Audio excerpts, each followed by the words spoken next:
Hi, everyone. When I think of extraordinary people, I think of people like David Attenborough, who himself has inspired millions by bringing the natural world back into our homes through television. If you've ever watched Our Planet, he's the voice behind that.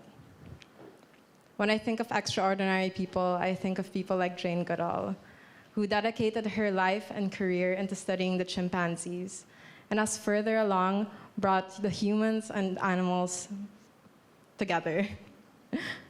I think of my personal hero, Greta Thunberg, who about a year ago sat in front of the Swedish parliament and started the school strike for climate, but today has gathered millions and millions of other kids to demand for a future where kids can dream again. When I think of extraordinary people, I think of the extraordinary work they do, and how I used to think that the extraordinary work was lifetimes away from me. But recently, I tried to challenge that connotation of what extraordinary really is, and tried to make that extraordinary work that I thought was reserved just for my heroes ordinary, more simple, more digestible. Because I realized extraordinary shouldn't just be reserved for our screens. For the past few months, I've had the most amazing opportunities to go to the most amazing, far-flung and isolated communities and places, into marshes, into mountains, meeting these unheard heroes who have dedicated their own lives and careers into preserving and conserving the only home, the only world that they've known, and to conserving their art and culture, meeting the kids who have dedicated their lives as well from such an early age to protect a future so uncertain to them. I've seen the animals that need these places in order to thrive. Their dwindling populations caused by habitat loss due to human activity. They're kept in cages because it's the only way they'll survive in breeding centers, even our rarest eagle. But I've also met the people who have dedicated their lives into protecting these places that are the homes for these animals. Ill-equipped, they'll still go out into the mountains and do whatever they need to do to protect these places and things. But really, what do I have to do with any of this? I'm a 23-year-old digital artist, and most people know me as the Who Got Queen on Instagram. And I got a bit more popular because it was just Valentine's Day. So if you've ever seen this online, this is what I do.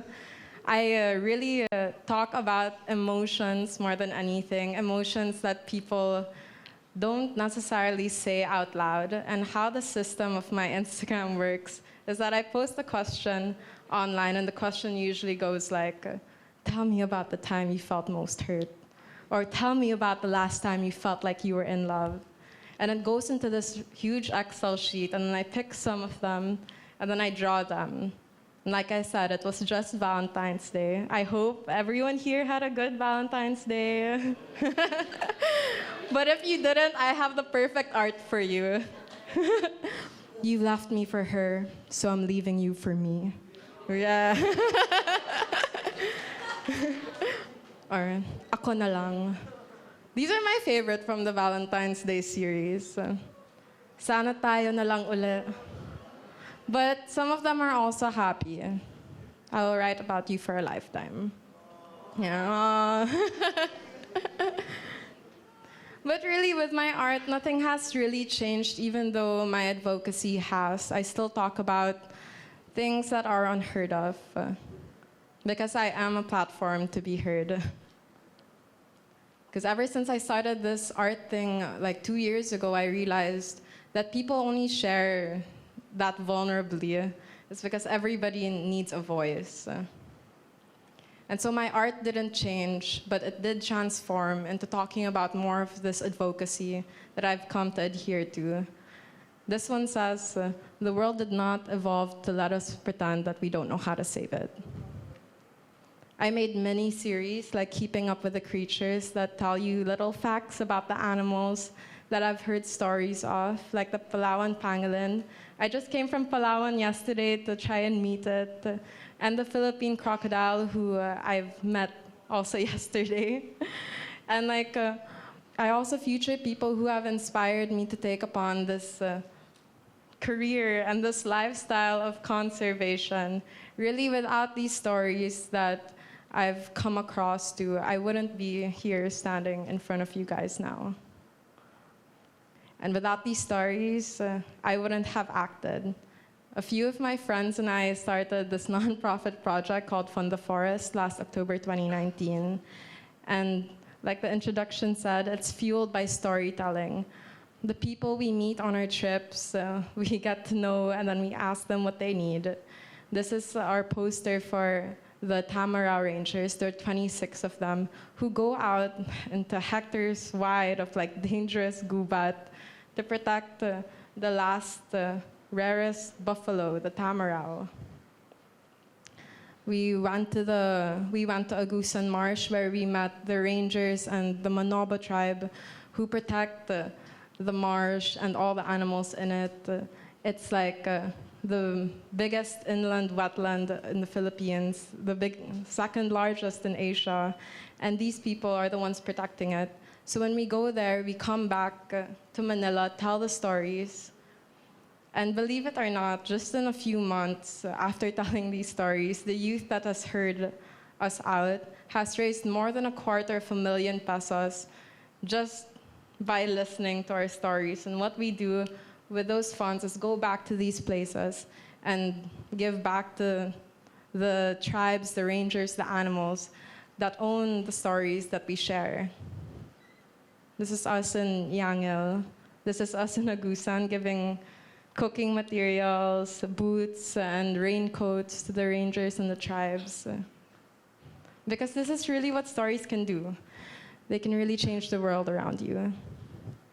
I'm telling you, you don't need to be me. That's what I learned. I learned I didn't need to be Jane or David or Greta. I mean, this is what my Fund the Forest team is composed of.